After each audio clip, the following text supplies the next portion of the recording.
we will just do the thing. All right, so let's do it. All right. 1 second now, I'm just finishing up this. Okay, now we are undivided attention. Okay, so I'm going to start and then all Okay. right. Well, welcome back to Propel Education Podcast, where we sit down with educators and innovators who are shaping the learning around education across the country. Today, I'm excited to be joined by Josephine Fields, who works in the Pleasant Valley School District. Her work touches both the academic and the human side of education, from working with our students and their experiences around equity to working with community and school culture.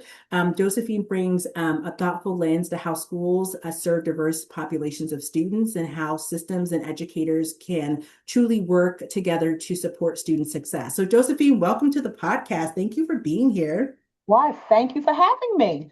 So your background spans both professional experience and lived understanding of diverse environments, given your career in Brooklyn, now working in Pennsylvania. And given that those are very unique spaces and demographics of students that you're serving, I'm really interested in having this conversation with you today about how you've really adapted to show up in those spaces for student need while maintaining strong community connection. And so I would love for you to talk a little bit about your background, who you are, how you came into education, like how did you get here? And what has your career looked like as you've kind of, again, moved from one state to another state? And what inspires you as a leader in those spaces that you've been in? Wow, that's a lot. All right, here we go. I always wanted to work with children. Um, from a very young age, I have a younger brother, and we're 9 years apart. He was my very first student. We would play Mm. school all the time, teaching him to read and math. I attribute his Cornell degree thanks to some of the work that I did with him. That's right.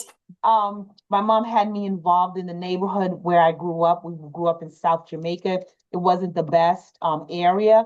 She always wanted better for us, so she would take us out and put us in a camp. I became a counselor at that camp, worked with kids there. Just always loved the energy of children. When I went to college, I knew I wanted to go for teaching. I did that. Got a job right out of college at an elementary school.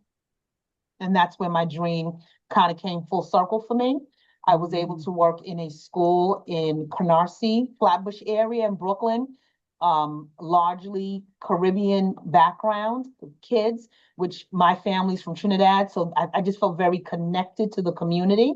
Um, and I just, from day one, I just had a great time. I've always wanted to teach and I got to do what I wanted to do. So my path was one where I just continued to work towards my goal and I attained it. Moving to Pennsylvania was a very different feel for me. I saw children. I didn't see, and no, this is such a cliche statement, but I'm going to make it. I did not see color. I did not see myself as a Black educator. I saw myself as an educator. When I came up here, I still didn't see it. Mm. Um, and the kids were very receptive. I started in the intermediate school. I worked with third, fourth, and fifth graders. Then I also got back to my elementary. That's where I did my second and third You're grade great. group there. I was a reading specialist, so I got to travel between buildings, working again, my second love, children, my second reading. So I got to Mhm. do the two, and I felt accepted. I mean, I made some great connections. My former dean, he retired this school year, but I got to work with his kids and we would have a very positive rapport going back and forth. Some of the teachers in the building where I am now worked with two of my daughters. And again, Nice. just very positive situation. Um, Things happened and I wasn't raised in a household where I felt, oh, look at those people. It was just people. Mhm. So like I remember one time I was walking home, something happened with my car. I don't even remember what the whole story, but I was walking down a road. Here I am. You know I work with you. I'm the only one that you know I'm here. Okay. You know I'm here. Yeah, right. You can't miss So me. you really can't. It's not like there were a few you could be like, oh, maybe it no. So I was walking down the road, it was a hill, And I live in a very rural community, by the way. So it's a very farmland, you know. I remember having my bags, boots on. It either rained or it was drizzling. Now, one person stopped to say, Josephine, you need a ride? I was like, Yeah. huh, that's different, right? Mm-hmm. That was one situation, let it go.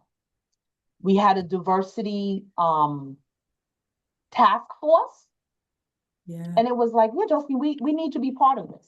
You eat? Oh, you're having a diversity task force where I'm the diversity. Yeah. Okay. Yeah. Um, I went back to school. I finished my second master's. I have it in educational leadership. I worked hard. I became the assistant principal at the building. The principal that I worked with for 6 months, because I got my job in January, he retired that June. The new principal came in. That was a situation. Yeah. One where I really struggled mentally, physically. Mm-hmm. I would go home every day. My husband, to the point, he was like, Nat, my middle name. He was like, Nat, I don't know why you're doing this. You just Mm. need to quit. Go back in the classroom. Mm. Oh, Yeah. I'm not going to let someone else make me feel inferior. Like Mm-hmm. that's Yeah. not all my years of schooling. That's not what I went to school for. I want Yeah. to be that bridge Yeah. between the family and the school building.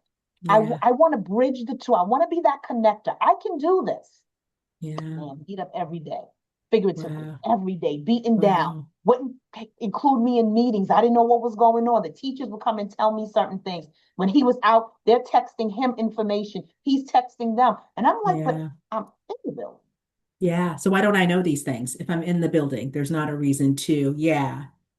So put that in my back pocket. I don't know how many Mm-hmm. times you got to be hit in the face, but I put that in my best. And so far, I told you three different situations. Finally, things happened. We had a superintendent came, they removed him. So I was the acting, unofficially, acting principal. I went for Mm. the job. I did not get it. I Wow. was hurt, but I was like, okay, because he Yeah. didn't really give me, I really wasn't ready. I had a new guy. We got along great. He pulled me into things. I learned in those 3 years I could do this. Then the superintendent says, I'm moving people around. I'm putting so and so in this building as principal. So and so wasn't Josephine. I don't understand. I've been here. Yeah. Okay. I took it. Yeah. Then finally, they got her out, and she was a little lighter than me, but they moved her out. A lot of stuff they were saying about her, things. I said, okay, now's my time. I got Yeah. this. I've Yeah. endured. Yeah. Inga, Still passed no. up again.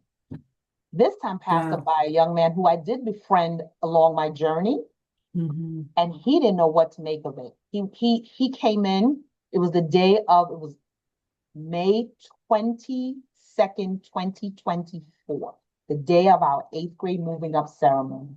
And he came in, and all he could do was hug me. And I said, don't you Oh, dare hold your head down. You pick yeah. your head up. You didn't do Mm, this. yeah. How have you, can I ask you, um, but you continue to show up, you continue to do the work every day, right? And so how have you like you've made a lot of what I would call professional, like right, professional emotional probably adjustments Yeah. given the situation. Yes. And you're moving between, these two worlds, like moving from, where you were in a predominantly space of color to a space where there's not very many people of color. And do you think that the context is would be different had you stayed? I don't know if that makes sense. Do you think your trajectory of your career would be different? Like you would have been a principal at this point had you stayed? Yeah. You do. Okay. I You do. I do. honestly do. I think Inga, if Yeah. I stayed, or even if I'm in an environment, if there were more people of Hmm. color in this environment, you Yeah. know, Yeah. I was the first administrator Hmm. of color in this district. Oh, And my wow. daughters, when they would say, oh, my mom's sister, they'd be like, your mother's a what? Does your mother Yeah. look like you? Because Yeah. no way could you be an assistant principal? Let me digress for 10 seconds here. I Yeah. had someone come to my house to give me an estimate on some yard work. And I was like, oh yeah, I work in Pleasant Valley. I never say what I do. I work in Pleasant Valley. He's like, oh, are you a custodian? Wow. Not what do you do? Are you But a just teacher? assuming that that is the role that Are you a you are a custodian? custodian. Well, and early on, I think you said that, when you first like landed in Pleasant Valley, the Mhm, community largely accepted you, but you mhm. also are encountering these weird blind spots and Yeah, moments of prejudice. And like how did those experiences, or how have those experiences shaped like how you show up today in your role? I mean, like I just said, you're still there, you're still pursuing the work, you passionate about the community and the kids, obviously, or you would have packed your family up and probably yeah, left. So yeah, what does that look like? What does that, I think oftentimes there's this narrative of Black women being very resilient, being very nurturing. And in some ways, you have to like think about your own mental well-being and like how you show up and take care of yourself spiritually and emotionally. So, what is that? How has the experience shaped you and how you're able to show up and do your job after being passed over 3 times, which is a lot? So, I think that there potentially is a message in there yeah. that maybe somebody is missing. You're not missing it, obviously. It's right in front of your face. It's very brightly Mhm. illustrated, right? So, what does that look So like? that is such an excellent question. And coming back to it, because you had, asked that before I went on my little road trip there, but my faith, I'm gonna Faith. 100% say it's God. Wow. I believe more than anything, anything, that God has put me in this position for a purpose. Mm. And because of that, my purpose is not yet fulfilled, Yeah. and no man can move me from this position. Yeah.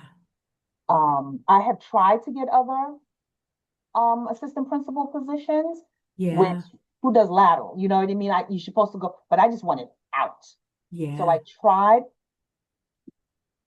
and Nothing's come and out. it, I don't want to come across cocky because that's not who I am. But I'm where I'm sitting today. I'm telling you, I'm not asking anyone. I know I can run a building, and I can do it Yeah. well, and I Yeah. can do it well. Yeah. So when I go and I interview and then I don't get a call back, or I get the second call and then they're like, oh, we went with someone, of course, of course, because Yeah. that's just what it is, because there's something here for me. There's Yeah. something that I need to do here. So when I have students of color who come back and their cousins, their nieces, their children are in the district, I had one girl whose niece is here. She said, Miss Fields, can I talk to someone? I said, well, she said, Yeah. I just want to thank you for being here. What? Oh, wow. She said, That's you were the lovely. first example that I have of a woman, an educated woman Mm-mm. doing this. And I was like, what Wow. am I doing? Because I don't think Yeah. about it. It's a Yeah. heart job. Teaching is a Yeah. matter of the It heart. is, To isn't be a it? strong, effective teacher, Yeah. right? Those are the key Yeah. words. Because then, you can teach, okay, fine. But if you want to Yeah. be strong, if you want to be effective, if you want to really have your handprint on the future, Yeah. it has to come from your heart. Yeah. Yes. And when she said that to me, of course, the waterworks started because I was like, okay, okay. Yeah. So that's how I got to maneuver in all these spaces. And even though I can show up today where I know that I'm working with people, not everyone, please, I hope this is not coming across as everyone, but I know there are some now. I'm understanding the prejudice. I'm seeing the racism. Once the Yeah. blinders have been removed, you can't Yeah. put me back in that box anymore. I'm Yeah. very clear on like certain comments where I've laughed. I'd have been like, what do you mean by that? Yeah, leaning into like, let's have the Yeah. conversation. So how is the district during the time that you've been there, how has it approached diversity, student voice inclusion? Like the demographics of students of color, obviously the Mhm, ratio of educators, it mhm, sounds like there's few and far between maybe. mhm, So mhm. how is the district changed in navigating that? Is it more inclusive, less inclusive, the same? Um, we are we are trying to be more inclusive. I will say that because Mm, again, I'm part of the interview process. I'm looking for candidates, and we don't have a lot of people of color applying for positions. I know Yeah. I did interview 4 years ago for a phys ed position. Yeah. We did have a young lady come in, but I'm not hiring you because you look like me. I'm not hiring you because Yeah. you don't look like me. I need qualified candidates. These are my children. I'm putting someone Yeah. qualified in the classroom. And she Yeah. did not come prepared.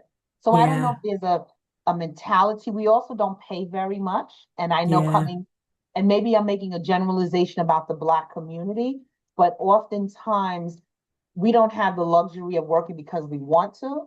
We work because we Because have we have bills, to. needs, Yeah. right? Yeah. So the salaries Yeah. need to be more competitive. Competitive. Yes, Um, absolutely.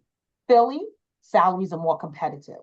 Wow. Up in the Yeah. Poconos, not so Not so much. much. So how You have you, know? so how do you attract talent then? I mean, let's talk about that, right? I mean, the reality is that oftentimes you find some of the least experienced teachers in the most high need classrooms with kids of color. And in this case, that may not apply to Pleasant Valley, but like, how do you navigate that, right? Like you said, I'm not hiring you because you look like me. I want the most qualified person. And sometimes I think what happens is you see situations where you have educators in buildings that have been maybe hired to fill a quota. Let's just be Mhm. honest, right? And that can be a slippery slope because when those folks don't do as well, then it's like, see, I told you, Yep. like, Yep. like I told you so, like a gotcha. So what does that look like? Um, Again, this is a district where I am the only person of color that works in this district. No, I'm not. I'm sorry. The other assistant principal, he's Hispanic. So no, I'm not. That he's been here 2 years. This is his second year. See, he's new to me. I love the teachers, but he's new to me. Right? So Yeah. but we don't have any teachers. There's no one for our children to directly connect. And I'm at a middle school building, so you're going from kindergarten to fifth grade, not seeing anyone, anyone. Um, I know that we do put feelers out. I know our superintendent is working with the board to increase salary. I think we're becoming more competitive for our first year teachers. We're putting more money towards the beginning of the salary scale, where it was in years past the end of the scale, you know. So there's a shift there. Um, and we're just in an area where we don't have a lot of minority teachers. And then people who move to this area, you're a transplant, so you're moving from. You work Someplace in the else. city and you're making 70, 80,000. You're coming here and they're trying to tell you, 55. You're like, say what now? That's Yeah. 30,000. Like I took $15,000 pay cut when I came, and that was Oh, 20 something wow. years ago. So now you Oh, can wow. imagine everything has gone up. So you can imagine a pay cut. That you know what I Yeah. mean? You work a Yeah. few years in the city. Yeah. And sometimes I feel like you can compensate the lack of pay with a great work environment. And sometimes people are okay taking a pay cut if they're like, yeah, I'm coming into a great system. There's opportunity to grow. There's opportunity for me to advance in my role. So so kind of like, I think, as you pursued the principalship and navigated some really challenging times as a woman of color in your position within that system, um, you've decided to continue to engage and keep going rather than to disengage. Mhm. And so what does that look like? I mean, that speaks one to me, volumes to your leadership, right? And the fact that you are here in service of students and kids and families and not, yourself. And so I think what does it look like? What does the future of your work look like in the district? Are you still pursuing that? Or are you like, okay, maybe that's not the trajectory of my role in the district, and I'm just going to do the things that I can control right now to serve the students and families that are within my sphere. What does that look like? So I am no longer looking for a principal position in this district. Um, I have 32 years in education, a couple more Mm, years. And once retirement hits, I am moving south. My grandson is in North Carolina, and I will pick up down there and I will give. Once again, that's all I know how to do is to give. hmm. Hopefully that's where I'm going to get into a community that's going to be more receptive of me and what I Yeah, have to offer, and we can yeah, have a very symbiotic relationship where we just kind of, gel together. Yeah. and work together because And that's do, my goal. yeah. That's ultimately my goal. Yeah, well, I just love that you were laser focused on being in service of community, and especially something you said earlier was that you really care about parent engagement, which is something I really want to touch on. So Mhm. oftentimes parents are the last thought when it comes to things in schools, everything in school, right? It's like outside of parent teacher conferences, maybe a multicultural night. We don't see sometimes we don't see our parents, and I think specifically when I have worked with school staff, the narrative has been that brown and black families don't care about their kids because we don't show up. And I Mhm. just sort of want to like talk to you a little bit about that because I think that that's a lot of misguided thinking, and that Mhm. narrative is dangerous because I think you and I both know that's not true.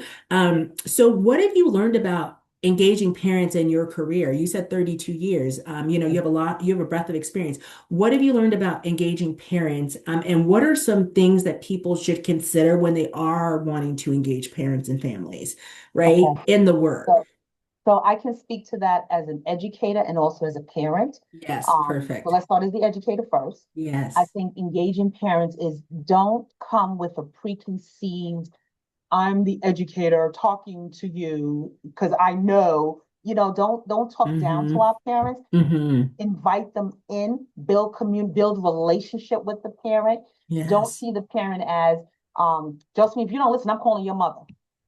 What? Yeah. Yeah. You know what I mean? Yeah. Like that's not the only role of my mom. Yeah. Okay. Yes. And be careful about using your mother also to our children. I'm Yeah. calling home. And I'm saying our children, I mean children. I'm in a community now where I have students. It's astronomical how many of my children don't have moms.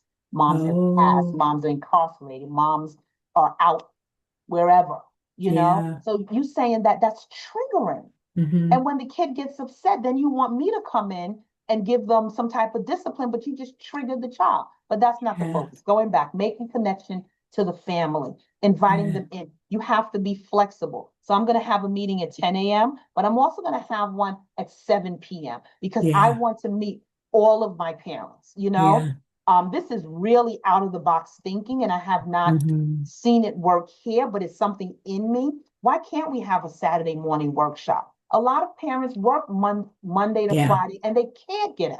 Yeah. My daughter's a single mom. Her coming in the evening, she's going to do it, but now that means dragging my grandson out. Whereas a Yeah. Saturday morning, she could have a friend, he can go on a play, like, or he can come to the meeting, depending what the Yeah. meeting is. Yeah. Family dinner. Why can't we have a big spaghetti night, invite our community in just to say, Mm. what's I working love for all you? of this. So good. What's working for you guys? Yes. That's all I want to know. What's working? I'm not Yeah. here to give you anything. I don't want you to just tell me what's working.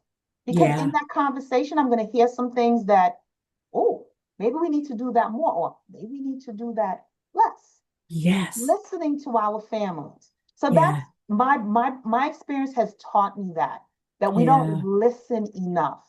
Yeah. We wait until it is too late. Mm-hmm. Fighting with my teachers now.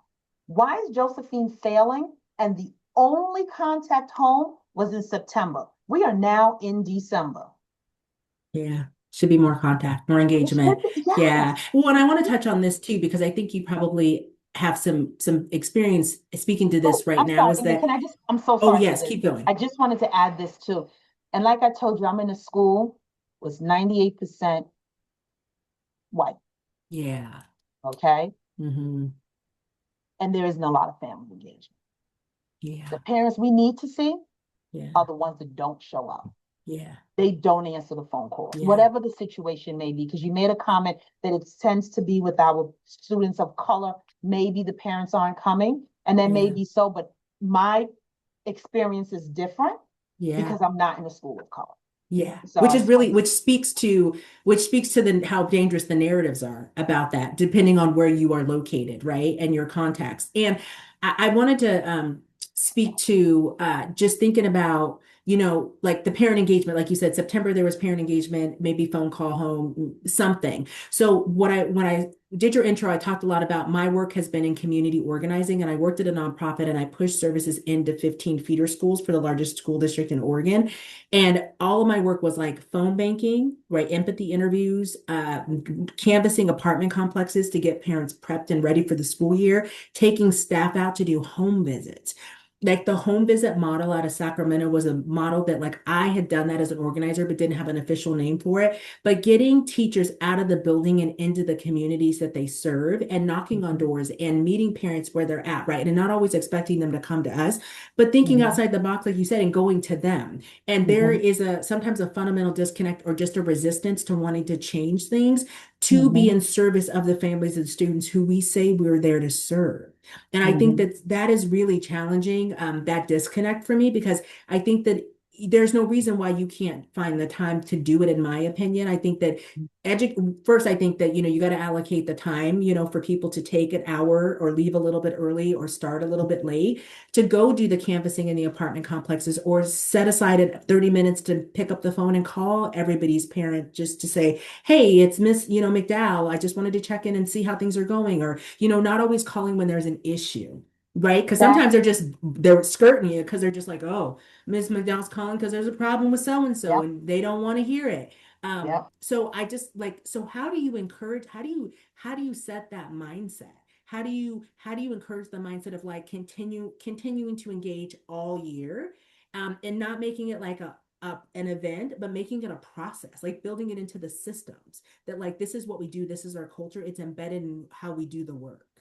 So to get it started, anything that's measured gets valued, and anything Mm, valued gets measured.